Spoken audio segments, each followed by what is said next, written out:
Hola, bienvenido al segundo episodio de este podcast llamado Fragmentos de Historia Peruana. Mi nombre es Andrés Sidal.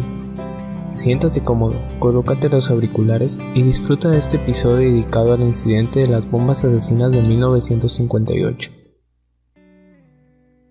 Durante el verano de 1958, y en medio de las vacaciones escolares, más de 10 menores de edad murieron y otros más quedaron gravemente heridos al manipular bombas que aparecían en las esquinas o en los techos de las viviendas.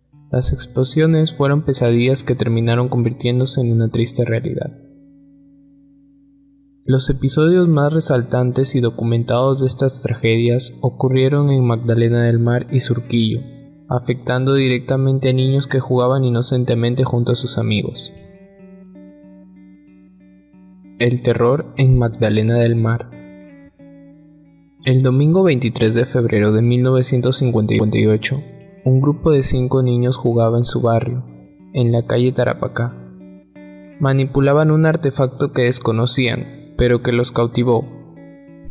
Sin tener ninguna precaución, jugaban disputándose el brilloso objeto hasta que éste explosionó en medio de ellos. 2 de los menores murieron en el acto y 3 quedaron con heridas mortales. En tanto, 11 chicos más y 3 adultos terminaron afectados por la terrible detonación. Los testigos describieron el objeto como un cilindro de hierro y que los niños lo examinaban con mucha curiosidad. Fue así que uno de ellos intentó abrirlo y por eso lo golpeó de ambos lados contra el borde de la vereda. Lo más seguro fue que uno de esos golpes dio en la espoleta del artefacto, o sea, su detonador, y así, sin más, se inició el infierno en esa calle. Los vecinos y testigos describieron la escena como cuerpos volando en diferentes direcciones.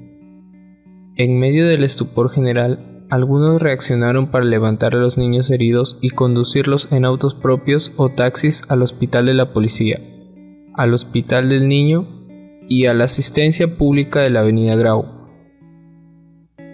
La mayoría necesitaba cirugías complejas de las que nadie sabía si podían salir con vida.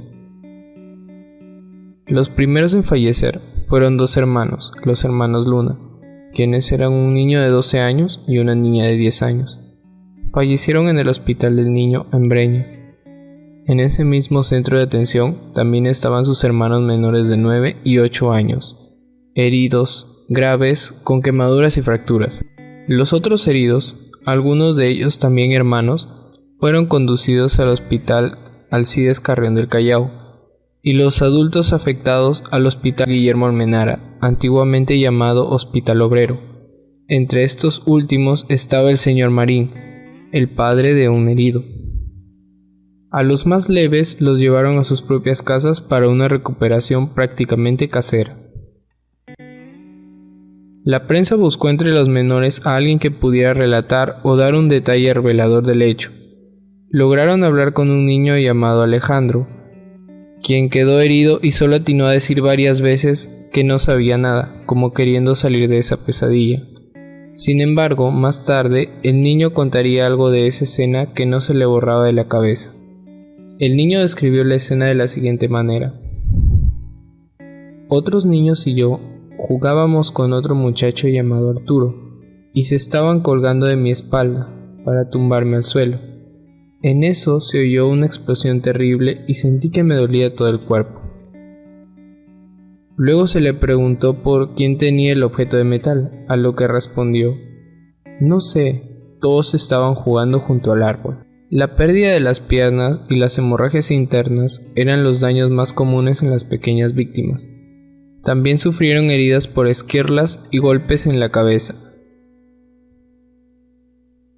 La prensa, aún estupefacta, se hacía preguntas sobre el origen del artefacto explosivo, el cual resultó ser nada más y nada menos que una bomba antitanque. Fue lo único que quedó en claro para los familiares y la opinión pública. Durante varios días, las autoridades del gobierno no dieron ninguna pista que condujera a identificar al responsable de tanta muerte y dolor infantil. El infierno de Surquillo. Lo más doloroso fue que esa no fue la única historia de sangre inocente que rondó las calles de Lima en ese entonces. 11 días después, cuando aún no superábamos la tristeza e impotencia del holocausto de Magdalena del Mar, ocurrió algo peor en un solar de la avenida Tomás Marzano, en Surquillo. Otra bomba apagó la vida de 8 niños, convirtiendo ese verano en un infierno incomprensible. Eran las 4:20 de la tarde del miércoles 5 de marzo de 1958, y en una casa en una quinta ubicada en la cuadra 15 de la avenida Tomás Marzano, una bomba, al parecer muy parecida a la de Magdalena, remeció los muros y las puertas de toda esa cuadra. La onda expansiva movilizó a toda la gente y los que llegaron primero pudieron ver una escena espantosa. Los que no pudieron ver la tragedia hace 11 días lo vieron esa tarde en su propio barrio. La prensa limeña determinó que fueron 8 niños fallecidos y 11 más quedaron heridos esa fatal tarde. La bomba fue más letal que la anterior porque no sucedió en un lugar abierto como en la calle Tarapacá, sino en una quinta que reducía los espacios y que por lo tanto hacinaba los cuerpos inocentes. Todo empezó cuando un niño de 14 años de apellido Rocha halló en el techo de una casa el extraño artefacto. Lo bajó y luego intentó abrirlo para sacarle la pólvora. Otra vez, como en Magdalena, alguien golpeaba el proyectil para abrirlo, pero esta vez con un martillo y con más fuerza ante la expectativa de niños más pequeños. Según los testigos, el niño había intentado sacarle la pólvora al objeto para hacerse un dirigible. La prensa detallaba el incidente así: las víctimas, cuyas edades fluctúan entre los 13 y 15 años, al momento de la explosión rodeaban al menor, mientras que los otros que resultaron heridos se encontraban algo alejados, unos conversando y otros jugando bajo una mesa. Conforme el día transcurría, se fueron dando más precisiones de cómo fue que sucedieron los hechos. Se supo que, desde unas horas antes, los menores estaban jugando a la pelota en la vecindad, hasta que uno de ellos lanzó el balón muy alto, tanto que terminó en el techo de una de las casas. Al no haber una escalera, el niño Rocha subió por una ventana, pero la pelota no estaba. Sin embargo, el menor no bajó con las manos vacías, lo hizo con una bomba, ignorando lo que realmente era. El artefacto metálico tenía forma de cilindro y se podía decir que era la réplica mortal del detonado en Magdalena. En medio de la humilde quinta, la bomba quedó a vista de todos. Los hermanos Vitorero, los más pequeños, se acercaron al círculo que formaron alrededor del extraño objeto. Tenía forma de pez, dijo un testigo sobreviviente.